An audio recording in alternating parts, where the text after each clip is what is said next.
I've driven over to my hairstylist place, which doesn't look like I've had a cut in a while. Not displaying a lot of excitement because I'm kind of moving a little bit through some fear. I'm contemplating cutting it all off. And a lot of stuff is stirring. I've been contemplating this for like the last few months. I've been receding for a while, but actually I discovered that about a year ago. I don't have mirrors, or I haven't had mirrors in my home until my girlfriend Veronica moved in. But in my last relationship, a lot of it was on Skype, and all of a sudden I started to realize that I had been receding. Kind of funny.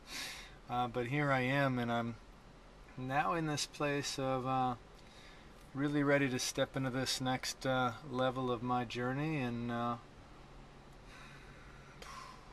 guess part of the call is being completely authentic and really just letting go. And right now I'm feeling this call to let Garrett go of some of this hair, or maybe all of it. We'll see what happens. But I thought I'd share this journey with you because it's just a little window into me, and I'll afterwards talk a little bit more about the depths and meanings of letting go of hair, or letting go of something that you're attached to, or letting go of these identifications we have to the body, or identifications to a certain way that we look. So I'll address that more on the other end. We'll see if I have the guts to actually go through with this. I met you across the street at Coffee Bean when I started working. Oh my God, that was like 11 years ago. That's right. Oh and my then God. I started growing long hair at the end of that corporate job because I was done with the corporate world. So I finished the corporate world 7 years ago, and I said, to heck with it, I'm going long hair. And you've had and it now ever since. So losing now a little bit of it, and now I'm ready to take all this off. Yup.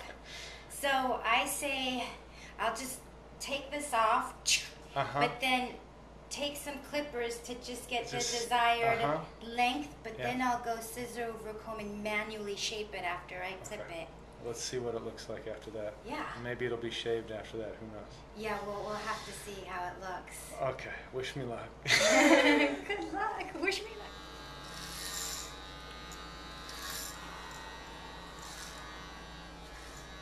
Just going to try to breathe through this. There we go. Oh boy, that's an interesting look for me. All right, here goes. Oh my God, there's all my hair. Look at that. That's a lot of hair. Wow, and look how dark Look at my foot. My foot's a size 11, and that's all my hair. Oh my God. Wow. So here we go, Adriana. So thoughts before we show it? Oh my God, I think that you look great. Not because it's my biased opinion, but you look good short. Let me see. Okay, well here we go. Ready? 1, 2.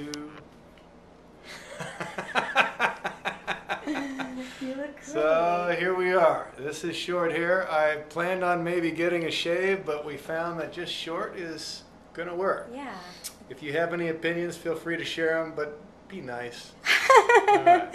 Sending you lots of love. So, yeah, here I am post the haircut, and I just thought I'd share a little bit more. Yeah, there's still some hair left. I wasn't sure when I was going in if there would be a full shaving of the head. I just didn't know how it was going to look, and there was a little bit of fear, a little bit of attachment. I look back at my past and just see when I started growing the hair long was about 7.5 years ago, when I was stepping out of the corporate world. And it was that rite of passage of letting the hair grow and really embodying a way that no longer was that energy of the corporate world, of the system. And so to let that go was one piece, but also just this attachment. Notice the attachments that we have in our lives, that it's almost like an anxious suffocation if we let something go. Like our identity is so attached to it that we don't, our cellular structure and our minds have so much fear of what's on the other side of that, that it almost creates this way of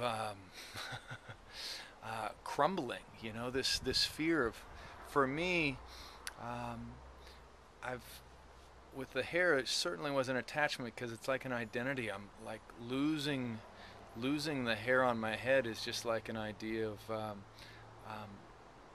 who am I on the other side. There's some of this rites of passage for me now of letting go of that attachment, stepping from that boy man into the man, into the teacher, the awakened one within me.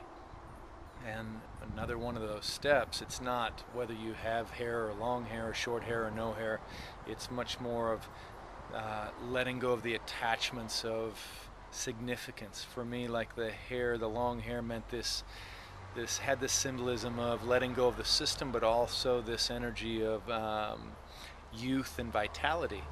Um, and then there was also this vision of me growing old with this long gray mane, full head of hair and beauty, and letting go of that vision of what is, and really just embodying what is, and embracing that beauty in this way.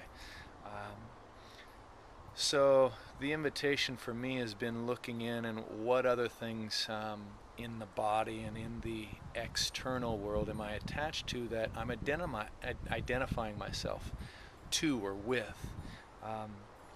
Because the reality is we are not the body, we are not our job, we are not what other people think of us. We are the one, we are the soul, we are the beauty, we are the amazingness of this life.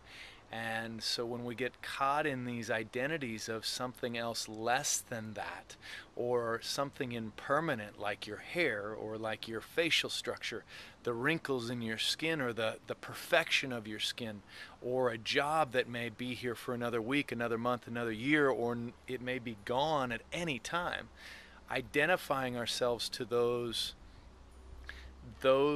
things outside of ourselves creates another trigger for combustion of our reality, of our truth, of igniting more suffering within us rather than just residing in that power within us, which is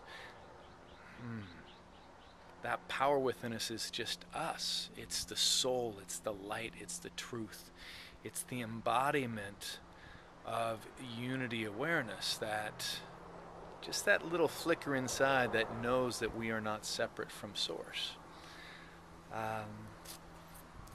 So the cutting and even the shaving of my mane has been just a little letting go of that attachment and experiencing even still the jarring of that experience, but then the courage to move through that fear, as Osho said, which I resonate deeply with. It's not, courage is not the absence of fear. Courage is moving through the fear irregardless, or moving through irregardless of the fear. The fear's there, you just keep going.